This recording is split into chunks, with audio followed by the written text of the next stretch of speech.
Kwa single bwana, kuna sometimes ni mbaya sana. Yaani can you imagine?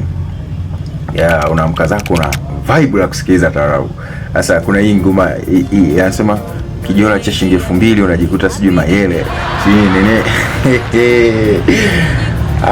Bana hapa ningekuwa tuna na mamsi fulani hivi ningemwambia tu play and weka repeat, yani weka repeat tusikilize. Alafu sasa kwa sababu uko single wangu kuna wamba wanaweza wasikuelewe.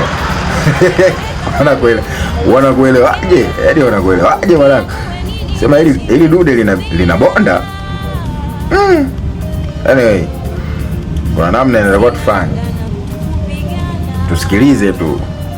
Magoma kama yako mawili hivi yanabonda kinoma noma. Issue tu ni talabu. Hamna mtu anaweza kufanya remix. Mwanaume afanye remix hapo. Tuluke naye.